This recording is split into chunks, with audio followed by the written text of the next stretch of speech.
మలయాళంలో ఆయన ఒక సూపర్ స్టార్. ఈ మధ్యకాలంలో హెడ్లైన్స్లో బాగా నిలిచారు. ఆయన మలయాళ సూపర్ స్టార్ మోహన్ లాల్. ఆయన వన్యప్రాణులకు సంబంధించిన వస్తువులు కొన్ని అక్రమంగా ఆయన దగ్గర ఉన్నాయని కొన్ని ఆరోపణలు అయితే రావడం జరిగింది. దాంట్లో విచారణ కూడా కొనసాగుతుంది. విచారణ కొనసాగుతుంది. బట్ రీసెంట్గా కేరళ అటవీ శాఖ అధికారులు ఒక పథకాన్ని తీసుకొచ్చారు.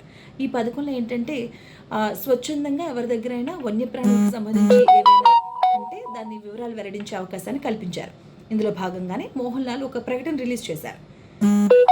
ఆయన దగ్గర ఉన్నటువంటి కొన్ని వస్తువులకు సంబంధించి ఆయన కొన్ని ప్రకటన చేయడం జరిగింది.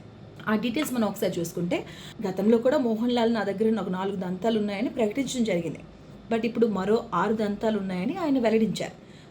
దీంతో ఆయన దగ్గర కంప్లీట్గా చూసుకుంటే దంతాల సంఖ్య 10కి చేరింది. కొత్తగా ప్రకటించిన వాటిలో ఏనుగు దంతాలతో చేసినటువంటి శ్రీకృష్ణుడు, శ్రీరాముడు, అలాగే వెంకటేశ్వర స్వామికి సంబంధించిన విగ్రహాలు ఉన్నాయి అని ఆయన ప్రకటనలు రిలీజ్ చేశారు మోహన్ లాల్ గారు. అలాగే వీటికి మొత్తం బరువు చూసుకుంటే ఆల్మోస్ట్ ఒక 46 కిలోస్ వరకు ఉన్నాయని అధికారులు చెప్తున్నారు. తన వద్ద ఏవైతే ఉన్నాయో ఏనుగు దంతాల్లో అవి ఎక్కువ భాగం తనకు వారసత్వంగా వచ్చినవి, లేకపోతే ఎవరైనా నాకు గిఫ్ట్ రూపంగా ఇచ్చినవి అని మోహన్ లాల్ అయితే ఆయన చెప్పడం జరుగుతుంది.